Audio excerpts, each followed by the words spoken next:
asked the CEO of USA Weightlifting, Phil Andrews, to comment about the growth of the sport in America, he gave me a simple, pointed statistic. 9,000 members in 2009, 27,000 members in 2019.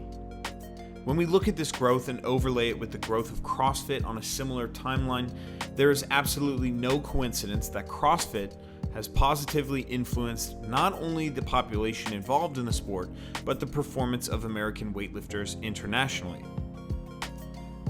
Before CrossFit, weightlifting as a sport was in the dark. Coaches were few and far between, and notable gyms were sparse.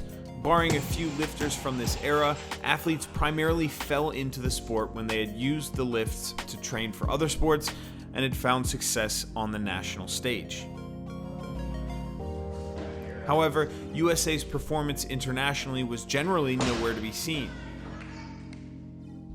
We were rendered helpless against countries that had systems of children that learned the sport early and had grown up training.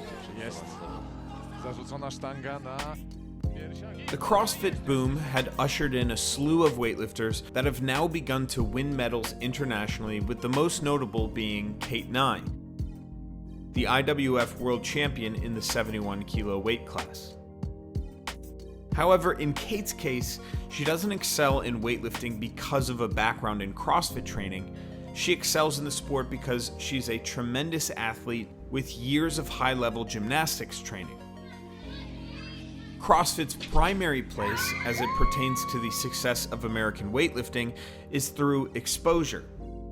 Let's use Coach Daniel Camargo and Maddie Rogers as an example.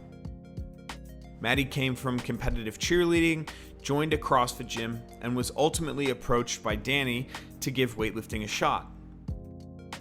Camargo's ability to acquire Maddie as an athlete was distinctly because he was able to have a facility dedicated to weightlifting within a CrossFit box.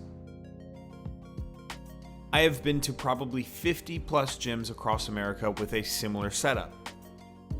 Another interesting point about the observation of this system that has somehow popped up in America is actually someone who came from the weightlifting system in Ukraine, Alexei Torokty.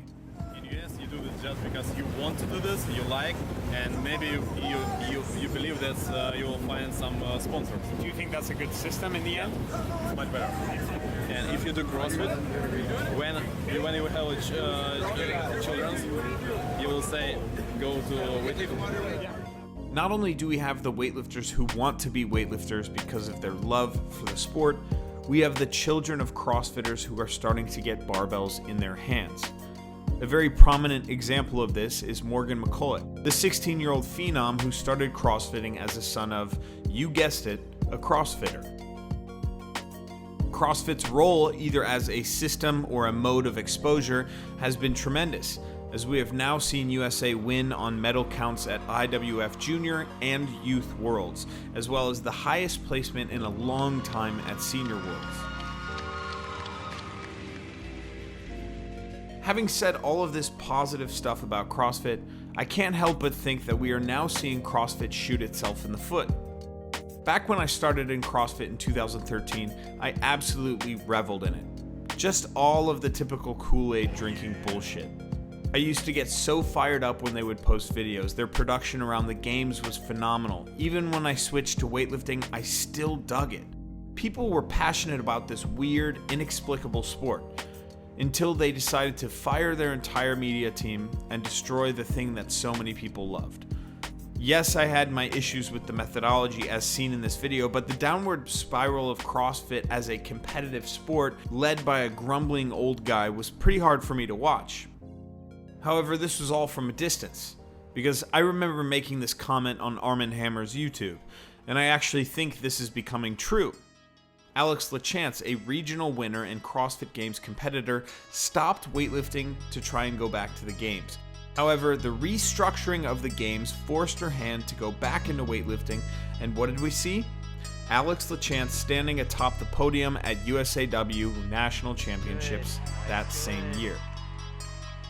So for now, I feel that the positive movement towards weightlifting has already been made, and that is all thanks to CrossFit.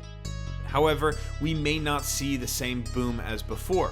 The good thing is the exposure that many weightlifters are getting now is higher than ever before.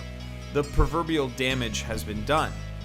And so, as the Statue of Liberty says, give me your tired, your poor, your huddled masses yearning to breathe free, the sport of weightlifting says to CrossFit, give us your frustrated, your strong, and athletes that seek objective measurements of success rather than a convoluted description of what the fittest on earth is.